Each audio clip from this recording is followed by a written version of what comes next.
Ele diz: não te assombres, porque sou eu, Senhor teu Deus. Aí ele fala 3 coisas lindas: eu te fortaleço, eu te ajudo e eu te sustento. Ele está dizendo para mim e para você: eu sou provisão, eu sou segurança e eu estou no controle. Oh, glória! Irmão Sérgio, como é que você pode dizer que Deus está no controle e parece que eu estou tomando um caldo de banho de mar? Estava dizendo ali para o pastor Murilo, tem hora que a gente acha que está no mar e está tomando um caldo, né? Vem uma onda, vem outra, e você mal se levanta e vem outra, e você mal se levanta. Não, o que é que está acontecendo? Aí você começa a olhar: onde foi que eu pequei? Você não pecou, você não errou. Deus está te preparando para um melhor. Não é o maior, é o melhor. E Ele não vai te colocar aonde Ele quer te colocar de qualquer jeito. Irmão Sérgio, eu já ouvi isso aí não consigo entender. Você vai entender. Abra sua Bíblia no livro de 1 Reis, capítulo 17. Não procure entender Deus. Não procure. Se você procurar entender Deus, você vai ficar maluco. Procure só aceitar e seguir as diretrizes. É engraçado, né? A gente segue um GPS, a gente segue uma orientação lá via satélite, entra à esquerda, entra à direita. Aí quando o Espírito Santo fala comigo e com você, não faça. Aí você, não, eu vou fazer. Aí faz, erra, aí depois diz: e agora? Não, você não seguiu a diretriz do Espírito Santo. Diz: olha, esquerda, direita, para, recua. Porque tem hora nas nossas guerras que o Espírito Santo fica quietinho aí no canto, não faz nada. Nada, não, mas eu vou fazer. Não faz nada. Fica aí, vai orar. Não, mas eu tenho força, eu tenho coragem. Não, fica aí. Você vai ver o que eu vou fazer. Muitas vezes o Espírito Santo está falando comigo e com você, e a gente está querendo agir pelas nossas emoções, pela nossa força, e não é bem assim. 1 Reis, capítulo 17, uma passagem muito conhecida da igreja. Diz assim: ora, Elias de Tisbe, em Gileade, disse a Acabe: juro pelo nome do Senhor, o Deus de Israel, a quem sirvo, que não cairá orvalho nem chuva nos anos seguintes, exceto mediante a minha palavra. Versículo 2. Depois disso a palavra do Senhor veio a Elias: saia daqui, vá para o leste e esconda-se perto do riacho de Querite, a leste do Jordão. Você beberá do riacho, e dei ordens aos corvos para alimentarem lá. Versículo 5. E ele fez o que o Senhor lhe tinha dito. Foi para o riacho de Querite, a leste do Jordão, e ficou lá. Os corvos lhe traziam pão e carne de manhã, e de tarde ele bebia a água do riacho. Versículo 7. Algum tempo depois o riacho secou por falta de chuva.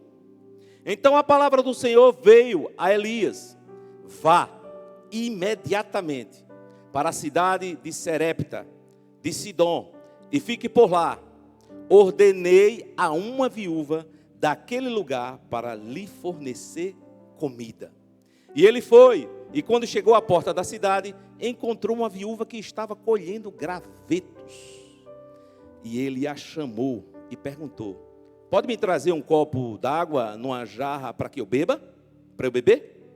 Enquanto ela ia buscar água, ele gritou: por favor, traga-me também um pedaço de pão. Mas ela respondeu: juro pelo nome do Senhor, o teu Deus, que não tenho nenhum pedaço de pão, só um punhado de farinha no jarro e um pouco de azeite na botija. Estou colhendo uns 2 gravetos para levar para casa e preparar uma refeição para mim e para meu filho, para que comemos e depois morremos. Elias, porém, lhe disse: não tenha medo, vá para casa e faça o que disse. Mas, primeiro, faça um pequeno bolo com o que você tem e traga para mim. E depois faça algo para você e para o seu filho. Pois assim diz o Senhor: o Deus de Israel, a farinha da vasilha não se acabará, e o azeite da botija não se secará, até o dia em que o Senhor fazer chover sobre a terra. Ô glória! Dá para entender Deus? Não dá. Ora, o reinado aqui é de Acabe. Segundo a Bíblia, o pior dos reis, o mais mau, o mais cruel. Pior disso é que ele casou com uma mulher que era pior do que ele, Jezabel. Jezabel, uma feiticeira maligna que dominava, controlava Acabe.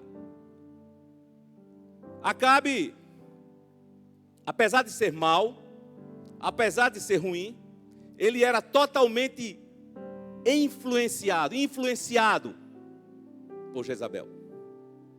Acabe era um rei que veio também de uma geração de reis que nunca conseguiram seguir o caminho do Senhor, obedecer a Deus. E o povo estava padecendo, porque o profeta Elias aparece aqui no texto, no contexto, dizendo assim: ora, Elias de Tisbe, em Gileade, disse a Acabe: juro pelo nome, para que o cara diz, é ousadia demais, né? Juro pelo nome do Senhor, Deus de Israel, a quem sirvo, que não cairá nem chuva nos anos que seguinte, exceto mediante a minha palavra. Foram mais de 3 anos. Ele disse: mediante a minha palavra. Profeta ousado. Eu acho que ele nem consultou a Deus. É tão provável que Deus diz: Elias, tu falou, não foi? Beleza, tu és um homem de Deus. Agora faz o seguinte, corre. Para onde? Tu não profetizou que não vai chover? Tu não profetizou diante desse caos social, dessa crise moral, dessa crise financeira, dessa crise que está acontecendo aqui em Israel? Se profetizei, Senhor, então corre. Para onde? Para o riacho de Queribe. O que é que eu vou fazer? Vai ficar lá, você vai ficar sendo sustentado por corvo que vai lhe levar pão e carne. Eu acho engraçado que Elias corre e se esconde. E lá durante muito tempo, ele é sustentado pelos corvos que levam pão e carne para ele. E ele bebe água onde? Do riacho. Mas Deus não poderia dizer: Elias, corre para o Jordão. Não, ele disse: corre para o ribeiro, para o riacho.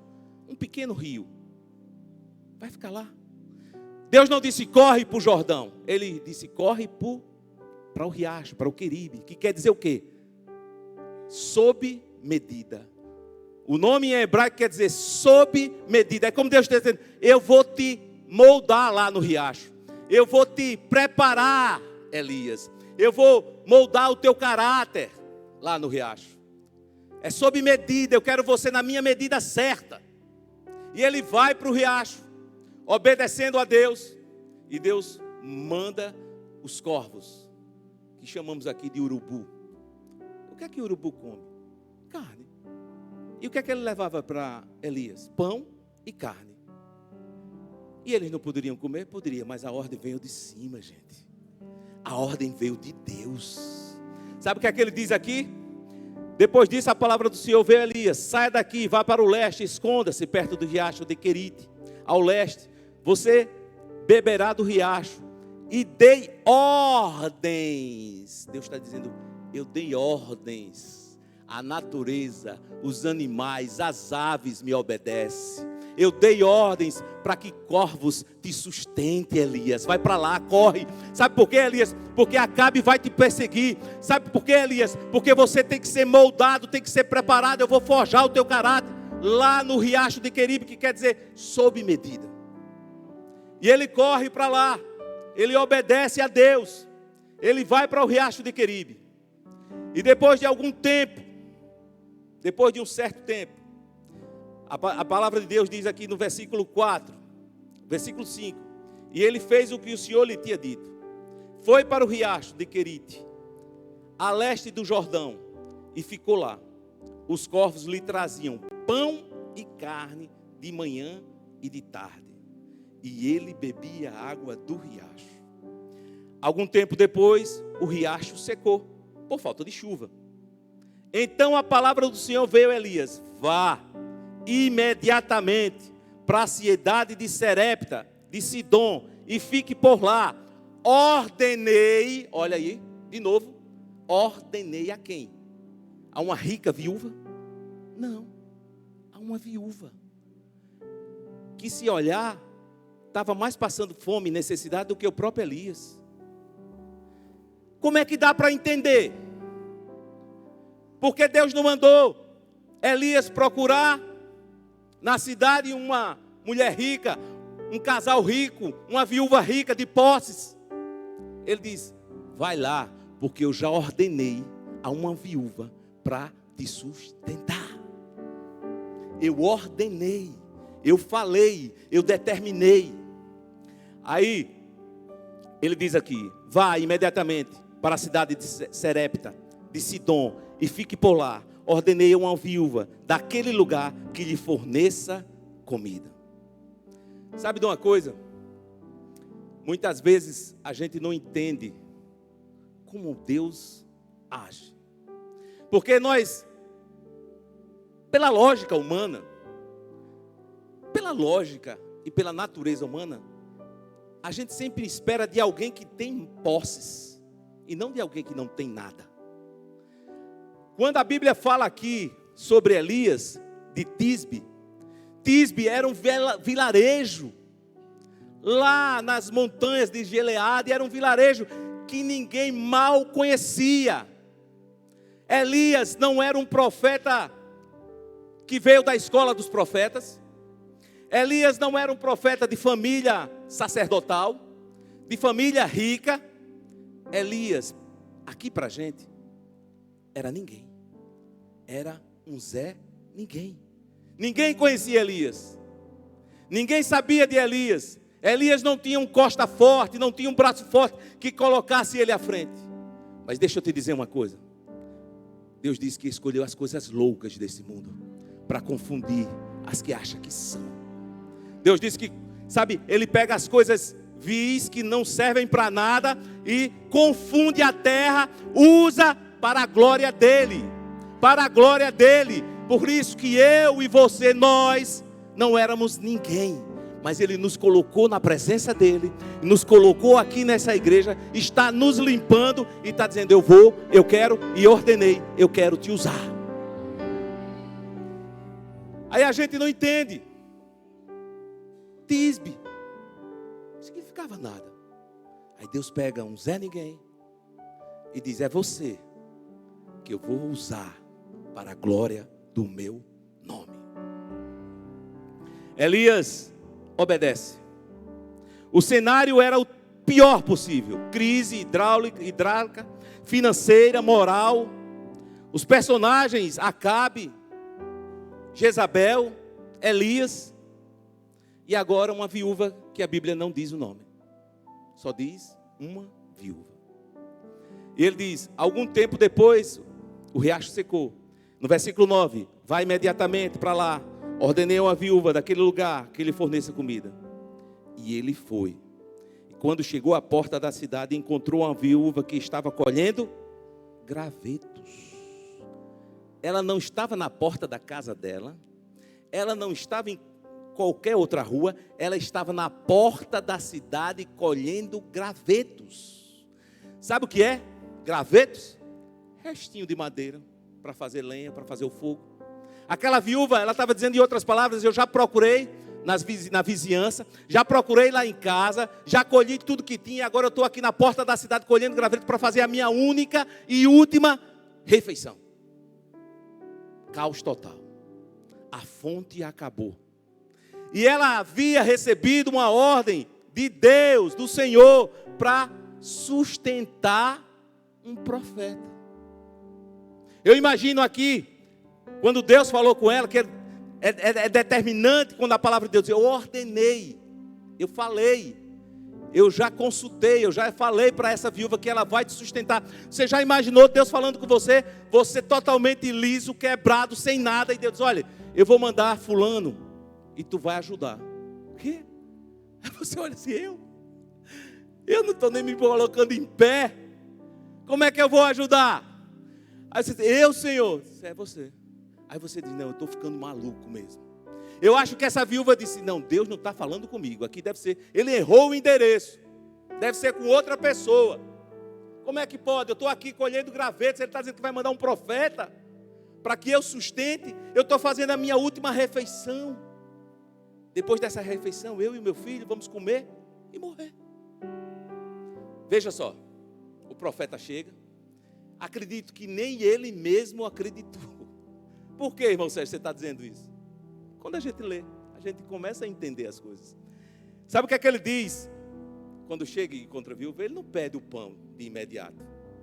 Olha, eu vim aqui porque Deus me mandou e disse que era você que ia me sustentar. Agora eu quero, você está fazendo, não, estou fazendo, não, é para mim. Não. Ele diz assim, ó, escuta bem. Versículo 11. É isso? É, está aqui. Ele a chamou e perguntou, pode me trazer um pouco de água numa jarra para que eu beba? Ele não pediu pão. Ele disse, viúva, irmã, você pode trazer um pouquinho de água para que eu beba? Porque ele não chegou de imediato e disse, prepara logo o pão aí, prepara que Deus mandou. Não. Quando ele viu a viúva, ele disse, não é possível. Eu estou aqui imaginando, tá? Não é possível. Aí ele pede o quê? Água para beber. A Bíblia diz que depois que ela sai caminhando para pegar água, porque água eu tenho. Está faltando água, está faltando chuva, não está chovendo, mas água eu tenho aqui no pote, numa quartinha de água eu tenho água, eu vou pegar para o profeta. Se for água eu tenho. Aí lá vai ela, se dirigindo para pegar água. Aí ele grita, aproveita e traz um pouquinho de pão. A pessoa, ô viúva, aproveita e traz um pedacinho de pão. Ela olhou assim, não, você está brincando comigo. Água eu tenho, mas pão eu só tenho aqui. Aí ela, olha o que ela diz, olha o que essa viúva diz. Mas ela respondeu, juro pelo nome do Senhor, o teu Deus, que não tenho nenhum pedaço de pão. Aí ela diz, só um punhado de farinha no jarro e um pouco de azeite na botija. Aí Deus disse, é isso que eu queria ouvir. A não ser um pouquinho. A mão do homem, lembra do profeta? Eu disse, vai lá, Geazi. Não, estou vendo. A nuvem não tem não, mas tem uma nuvenzinha lá do tamanho da mão do homem. Corre, diz Acabe que vai chover. Deus não precisa de muito, Deus só precisa de um pouquinho e da sua fé, para Ele transformar o seu pouquinho em muito, para não faltar azeite, nem farinha na sua vida, na sua casa e na sua descendência. É engraçado, chega a ser hilárico, como Deus age, porque não tem lógica, profeta, totalmente dependendo de Deus, a viúva preparando-se para morrer, numa crise tremenda, ela chega, o profeta chega, pede água, ela diz, água eu tenho, vou pegar. Diz, não, então faz o seguinte, aproveita e traz um pouquinho de pão. Pão, juro, pelo teu Deus, eu juro, profeta, pelo teu Deus, que eu não tenho nada, a não ser um pouquinho de farinha. Ei, lembra quando Moisés disse, Senhor, eu não tenho nada, o que é que tu tem na mão, Moisés? Um cajado, joga, coloca na minha mão. Ei, talvez você chegou aqui essa noite dizendo, eu não tenho nada, você tem, a não ser, coloca na mão de Deus, você vai ver o que Deus vai fazer com esse pouquinho, coloca na mão de Deus. Deus, escuta bem, Deus sempre vai colocar pessoas que estão passando pelo mesmo problema, até problema pior na nossa vida, para testar a nossa fé, para testar aonde nós vamos fazer, o que é que nós vamos fazer. Sabe de uma coisa? A gente às vezes está passando por uma prova, uma crise na área financeira, na saúde. Aí Deus sempre coloca alguém e conta um problema e você diz: oxe, eu estou passando por esse problema e você vem me pedir ajuda, essa pessoa vem me pedir ajuda. Aí Deus está dizendo: ora por ela, faz alguma coisa por ela. Eu não tenho nada a não ser dar a ela. Deus está te testando. Deus está te testando no riacho de Queribe, sob medida. Ele está fazendo você um vaso novo, está fazendo coisas novas na sua vida. Mas para que Deus te dê o novo, Ele tem que tirar o velho de você. Ele tem que tirar os sentimentos velhos, os dogmas velhos, a religiosidade. É isso que Deus está fazendo. E Deus, para onde Deus manda o profeta? Para a cidade de Serepta. Você sabe o que quer dizer o nome Serepta? Fornalha. Fornalha. Deus diz: Elias, sai, porque tu já ficasse sob medida. Eu já te fiz aqui, eu já no deserto aqui, eu já forjei a tua medida. Agora tu vai para fornalha. Ei, tem coisas na nossa vida que nós não vamos entender aqui na terra. Tem momentos que a gente diz: ei, irmão Sérgio, eu saí do riacho e agora eu estou na fornalha. O negócio piorou. Ei, aguarda mais um pouquinho. Deus tem coisa grande para fazer na sua vida, na sua família, na sua casa, na sua descendência e em você e através de você. Não pense que essa prova ou esse deserto vai te matar. Não, de jeito nenhum. Está formando musculatura na tua alma, musculatura no teu espírito. Pensa aí um pouquinho. Algumas provas que você passa hoje, que você já passou alguns anos atrás, e hoje vem, aí você olha assim: tá, vai passar. Porque você tem a certeza que quando você diz: eleva os meus olhos para os montes, de onde virá o meu socorro? O meu socorro vem do Senhor, que fez os céus e a terra. É isso, meu irmão, é isso, minha irmã. O nosso socorro, ele vem do Senhor. Quando o rei Davi escreveu esses salmos, ele estava cercado por quase 3.000 homens preparados, com fundas. E ele faz um salmo dizendo: elevo os meus olhos para os montes, de onde virá o meu socorro? Ele diz, ele mesmo pergunta e ele mesmo diz: o meu socorro vem do Senhor. Sabe o que aconteceu? Chega um mensageiro e diz: Saul, corre, os filisteus invadiram Jerusalém, deixa Davi para depois. Correu ele e os 3.000 homens, porque Deus é fiel.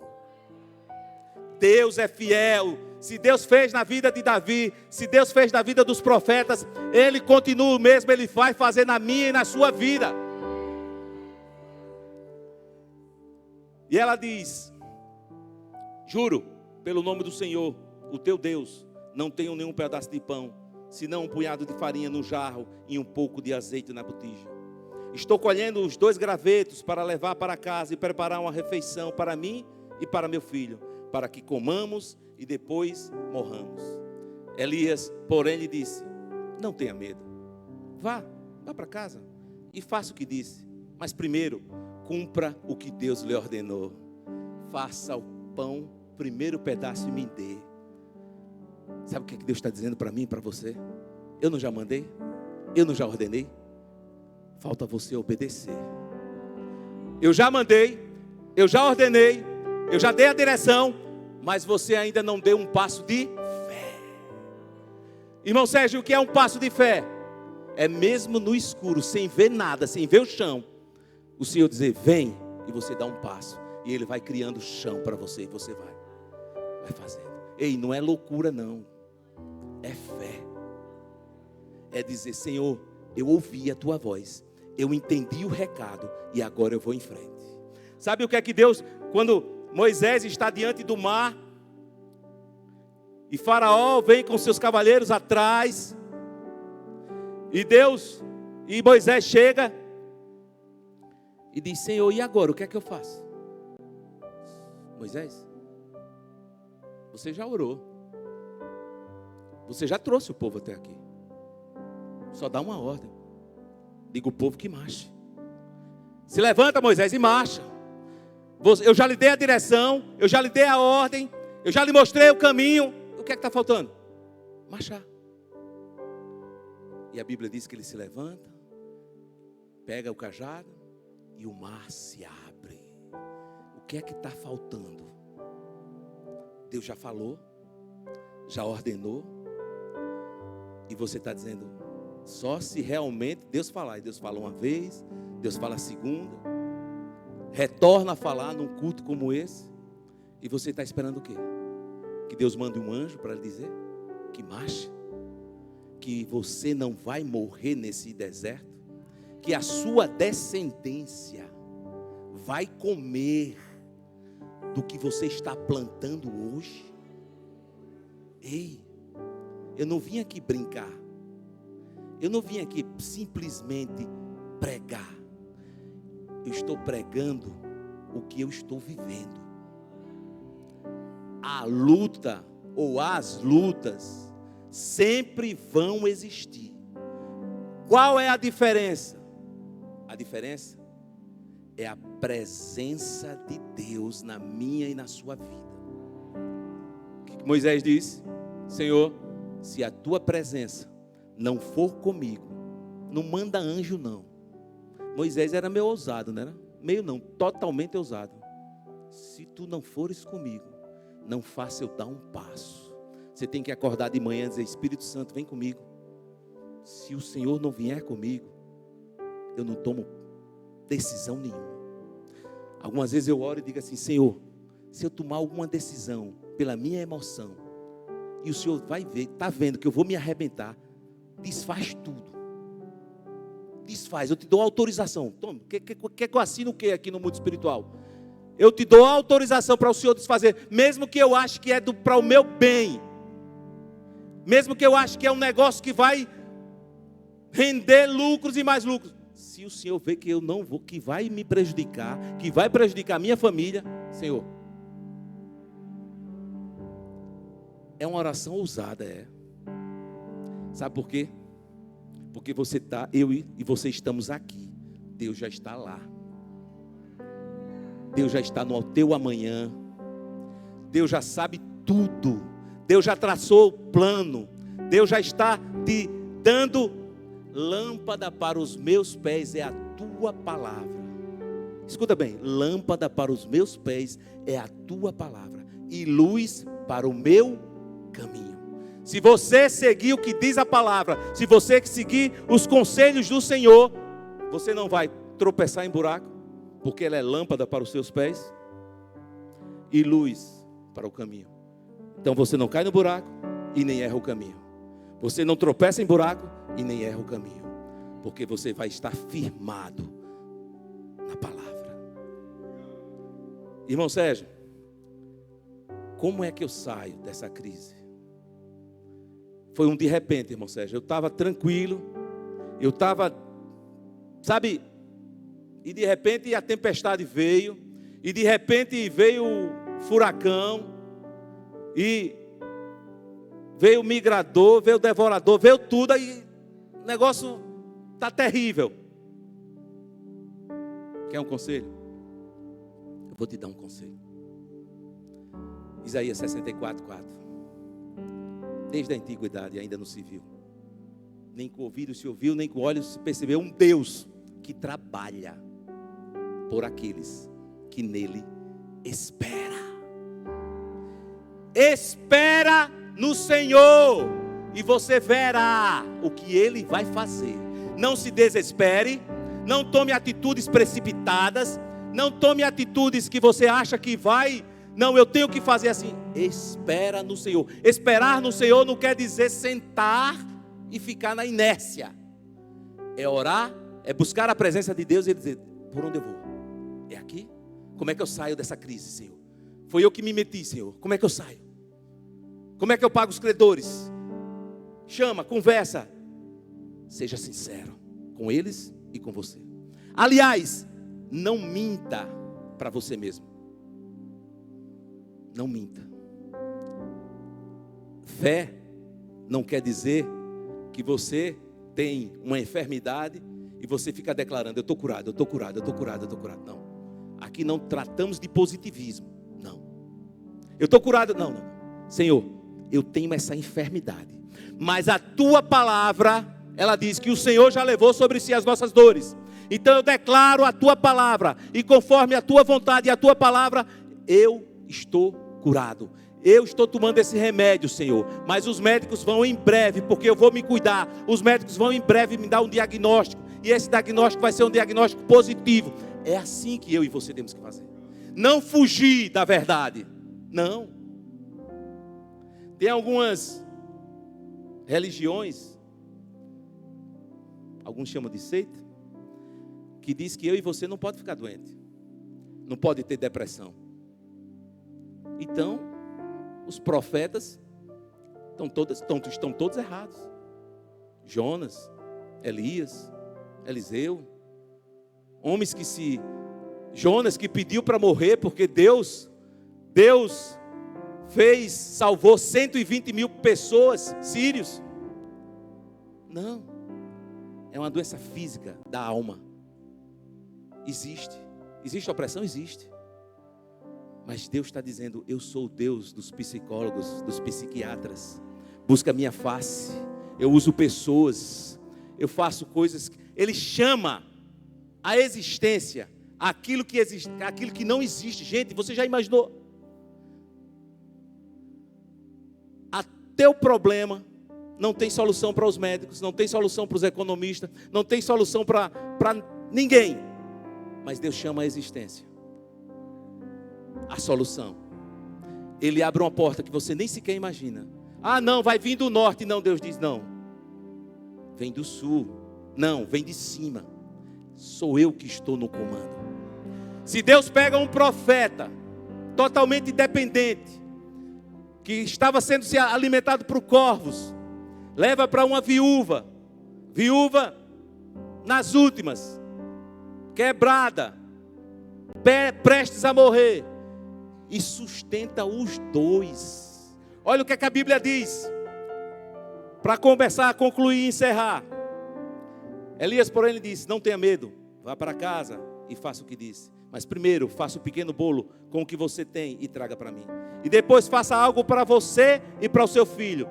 Pois assim diz o Senhor, o Deus de Israel: a farinha na vasilha não se acabará, e o azeite na botija não se secará, até o dia em que o Senhor fizer chover sobre a terra.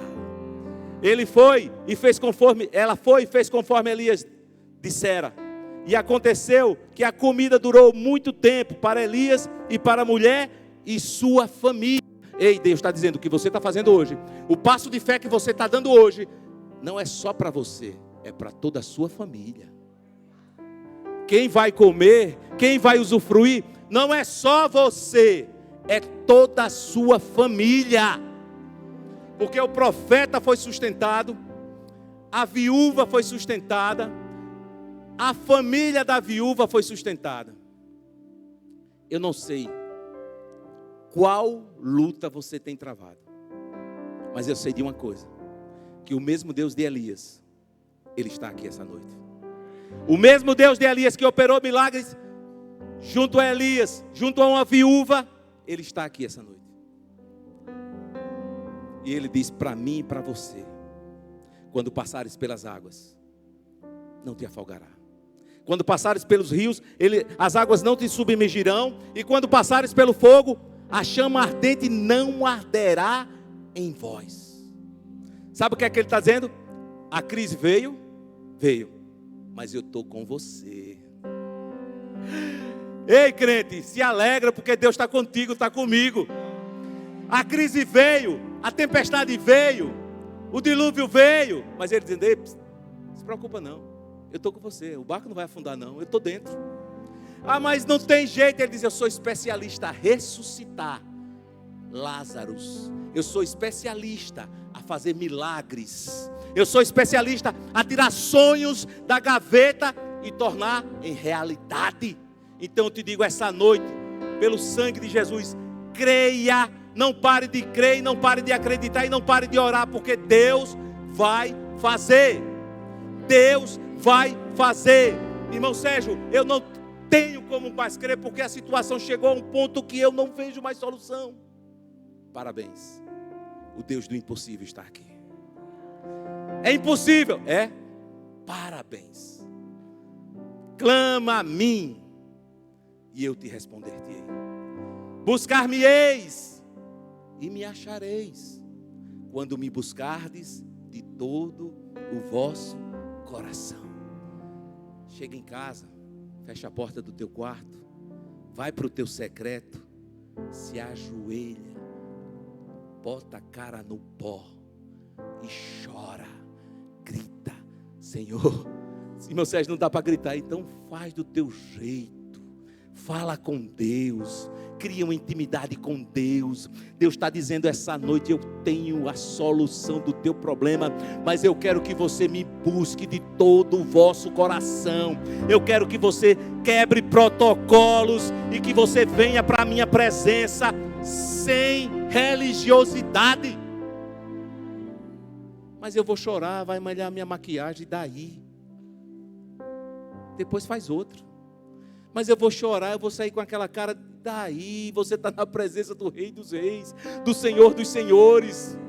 Porque a palavra de Deus diz que um coração aquebrantado e contrito, Ele não resiste. Fala com Deus. Diz: Deus, eu errei. Senhor, eu vacilei. Senhor, Fala com Deus. Deixa de se enganar para você mesmo e para Ele, que Ele te conhece. Mas Ele quer ouvir. Filipenses 6,4, se eu não me engano. Não andeis ansiosos por coisa alguma, antes apresentai as vossas petições com orações, súplicas e ações de graça. Gente, evangelho é simples. Quem complica sou eu e você. Evangelho é simples. Nós é que queremos criar um evangelho. Não. Deus rasgou o véu, foi de cima a baixo. Ele quer que você se sente no seu quarto, na sua casa, sei lá, no teu canto secreto. Rasgue com Ele, fala com Ele. Fala com Ele. Deus, eu não presto. Deus, eu sou assim, assim. Faz como Asaf. Asaf disse: eu quase me desviei. Eu entrei aqui, comecei a olhar a vida dos outros. Comecei a ver a vida dos perversos, dos ímpios. O cara tudo de carroça nova, carro novo. O cara, e eu aqui na pior.